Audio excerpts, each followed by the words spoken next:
Okay, and welcome back to part 3 of a fracking nightmare. Now, I'm here, still in the studio in the field, just outside Kirby, Misperton in North Yorkshire, and I'm joined by Philip Tate, who is a local resident, and Philip has been extremely supportive of the camp since we manifested here almost 1 month ago. And Philip, what was it that first made you aware of the potential risk of the unconventional gas industry here in North Yorkshire? Not about the actual risk of it, but I was first alerted to the size of the operation when I saw the seismic survey being done about 2.5 years ago, and that was a convoy of 14 vehicles, quad bikes, jeeps, and those huge machines that send vibrations through the earth. And it was a big operation and very unfamiliar operation to take place on tiny little village roads right against my house, and it was that made me inquire further about what fracking might actually mean. So that was Third Energy. Third Energy have obviously been in the area for some 20 years, and of course they make great claim of the fact that they have not caused any problems, which I don't think is strictly true. I think it's not strictly true, and it's not strictly true either that Third Energy have been in the area for 20 years. They bought the business 5 years ago, and every year since then they've lost money on their conventional gas operation. I think for them to claim that they've operated this successfully for 20 years is a little like Jose Mourinho taking credit for Alex Ferguson's victories at Manchester United. So that's just an example of a partial truth when they say that they've been operating here. It is true that conventional gas has been extracted for 20 years, but not by this company, and never profitably, as far as I can judge, which is why the company was sold so cheaply 5 years ago. And actually, just staying on that issue for a second, Third Energy are late filing their 2015 accounts. They are, and yes, in fact, I think they've been given until the end of this month, January of 2017, to file, or they're under the threat of being deregistered. Yeah, well, their losses can only have increased because they make no secret of the fact that they only run their electrical generating plant for about 2 or 3 hours a day, or they did when I visited it twice. The second time, that's what they said to me, and it's running at about 10% capacity. They have failed to extract any of the stranded assets, any of the gas from the conventional fields north of the North York Moors, on the south edge of the North York Moors. So that particular operation is not running very economically. So their accounts can only demonstrate increased losses on it. I accept that much of that may be because of the money that they have spent on their surveys and explorations and planning applications, but they are not a profitable company. So again, when they claim to be successful, I don't think Yorkshire could stand many companies that were losing quite as much money as this.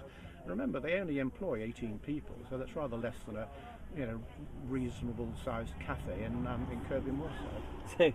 So this is a company employs 18 people. Its last filed accounts showed that the company had a negative net worth of minus 48.6 million, I think it was. Yeah. The likelihood is that it has a negative net worth the wrong side of 50 million now. For 18 people, they could have just left them at home and sent them a cheque every month and made less of a loss. Well, they could, again, just distilling it from their accounts. On their operation at Napton, their costs of sales were 3 million, and they managed to generate about 850,000 in revenue. So they lost 2.1 million, that's including all their employees' wages, on the operation at Napton. What I can't find from the accounts is actually where the other 7 million was incurred, because that does seem to be a staggering amount of money. Some of it will be on bank interest, because obviously all this debt is lent money to them. So there will be a staggering amount of bank interest, but I'm not absolutely sure how it is that they are incurring quite such high expenditure each year. But maybe the fuller account, when they come out in a month's time, might illuminate us. But undoubtedly, the loss will have to be greater than it was previously. So with these losses, it makes a little bit of a mockery of Theresa May's wealth fund, which she has stated would be paid to communities who embrace the unconventional gas industry, but it would be paid from the taxation from the profit. Yeah. But these companies, I mean, the likelihood of them ever making any profit is pretty slim. I don't think they would want to make a profit, and it's terribly difficult if a company is using the gas itself or selling it what's called downstream. It's terribly difficult for them ever to work out actually where the profit was, achieved locally, and from which well they've drilled. I think that's going to get very difficult. And if you use the same firm of accountants as Starbucks or Google or Amazon, then there won't be a profit on this at all. But it's interesting that you should use the word embrace, because all these companies that are wanting to frack, they use a PR company, and they anguish forever on language, and language is really important. And the word is that we should be compensated for hosting fracking. Now, when you host something, generally it's like a dinner party, which you do because you want to, or maybe as a nation, the Olympic Games. You host something. We're not hosting fracking. We haven't asked anybody to do this at all. But we are hosting it in this sense. We are hosting it like an oak tree hosts a parasite and gets choked in crawling ivy. And that starts in a woodland, very small, with one little green shoot, and you don't worry about it. And as each summer takes place, the ivy gets more and more intrusive, and it chokes, first of all, the tree and then the wood. And we will have, if we host fracking, we will have that overground parasitic relationship with it, and it will choke us. But there's another type of parasite which isn't on the surface, it's beneath us. And that's similar to a cattle contracting liver fluke. That's also a parasite. And this penetration of the Earth's surface will contaminate aquifers, it will destroy geology. And that, to me, is another form of hosting that we don't want. So we've got that parasitic relationship with, or would have, with the fracking industry. We're hosting it above ground like the ivy that chokes the tree. And we're going to be subject to the awfulness of the parasite that's internal, which is destroying what is beneath us. And like all parasites, you don't necessarily become aware of its presence or the magnitude of the destruction that it's causing until a significant time later. As a parasite does nothing for its host, and this won't either. It can only injure the area, and you have to have, as I do, a visceral love for the north of England and my county and my area of it. And to think that this area could be treated in this way, even if there was no contamination, is just abhorrent. It is not something that you should do. Even though you can do something, does not give you license that you should. And to me, it's an absolute abuse of our natural environment that we should even be contemplating doing this. Drilling so much that will be necessary in the north of England. It's an abomination. It's a disgusting way to treat a planet and to treat a countryside that I care for very deeply, and for which my family have lived in this particular area always. This is where we come from. So I'm aware that there are a few people in the community who seem to have a real problem with the anti-fracking community, because they're suggesting that this is exactly what the north of England needs. It needs an injection of industry to balance out its dependence on agriculture and tourism. What would your observation be to that very small community?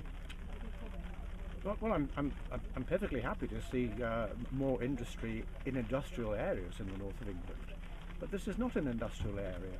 And of course, it's the extractive industry, the quarrying industries, they're the only industry that requires the use of vast open spaces and farmland. And we're not making any more farmland.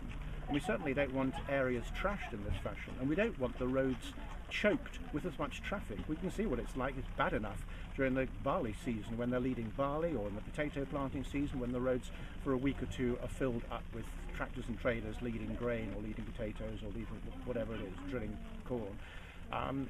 This fracking industry would choke the roads, the small country roads, always, winter and summer, night and day, including Christmas.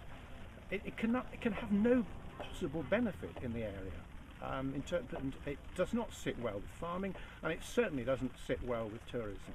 So, one of the reasons that the protection camp was set up so promptly after the judicial review ruling was announced, is that our perception was that Third Energy would actually want to get started as quickly as possible to get in, do what they want to do and get out before the tourist season starts. Yeah. Now here we are almost in mid-January, and it certainly seems that Third Energy are in no great rush to get going. So from my perspective, surely it's somewhat disingenuous at the very least of Third Energy if they have any intention of trying to start this operation anytime after April 16th, which I think is the Easter weekend this year, right through to probably August bank holiday weekend, because obviously it would have a very significant impact on the tourist industry. Yeah, well, I mean, even if they did their little trial frack at this quiet time of the year, that's not the start and the finish of the operation. This is an exploration to see whether the gas would flow. And they may well want to, if they do it, in the next few weeks, they may want to crow about the fact that it didn't make any inconvenience. But we're not talking about a trial frack. Our anxiety is the future. It's the 30,000 wells that will need to be drilled. And I'm jolly sure if and when they do this first one, it'll be absolutely trouble-free, because they're going to be nailed to a tree by the oil and gas industry if they mess up this first one. And the hole's already been drilled, and yet it seems to require a military operation to just do this tiny amount of fracking. Fracking, to me, is not one trial frack. It's not one well. It's the multitude of it. And this camp is trying to stop the thing from starting. If that dam bursts, then we're in trouble, because it will be extremely difficult to stop a wholesale growth in this industry. So we are trying to stop the thing from starting. We are effectively putting our fingers in a dike. And I'm hugely grateful for this camp for raising the profile again and demonstrating that opposition is firm and is not going to yield. Well, it's my opinion that this community has done everything it could possibly do. It's left no stone unturned, taking it right the way through to judicial review.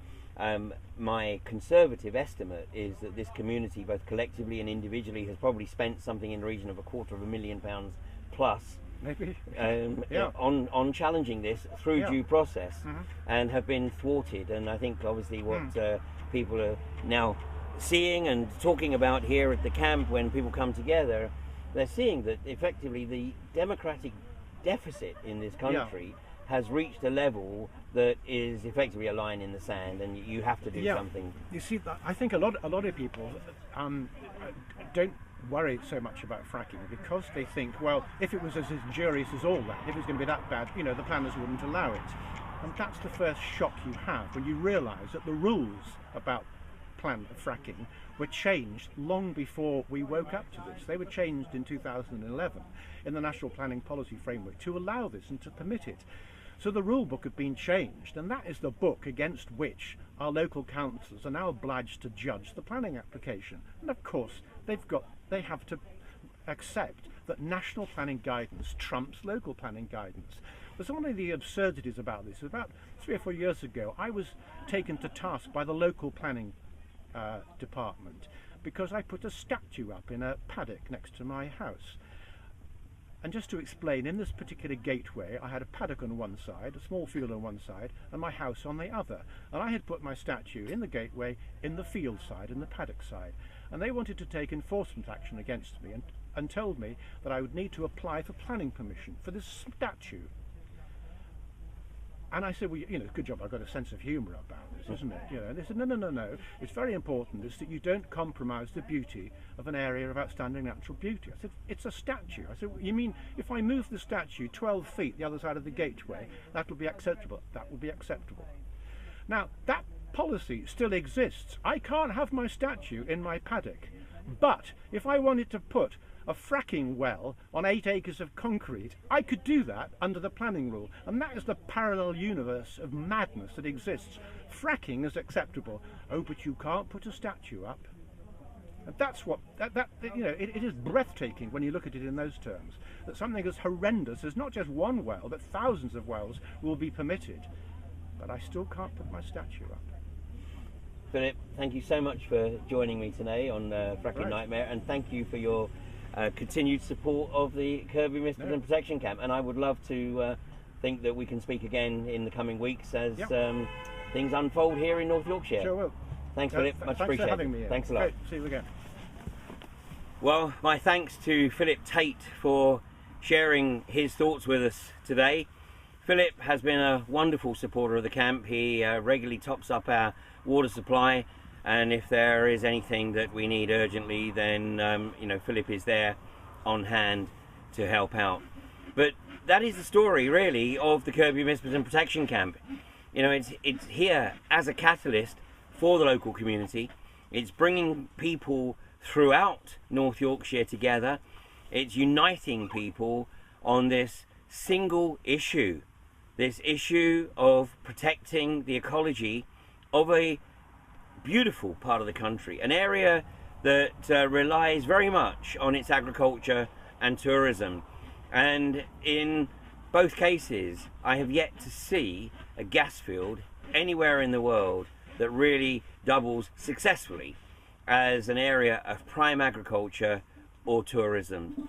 And although there are a handful of proponents for the industry in the area, they are very much in a minority. They're very vocal, of course, and that is certainly helped by the PR companies that are employed by the industry, who often write press releases, write tweets, or post on behalf of private individuals to try and get their message across. The reality is they're getting desperate, really desperate. They have to resort to ad hominem attack on many occasions because they know very well that when it comes to the evidence, then they just cannot compete. And as we always stress, please don't take anything that we say at face value. That's not the reason we do what we do.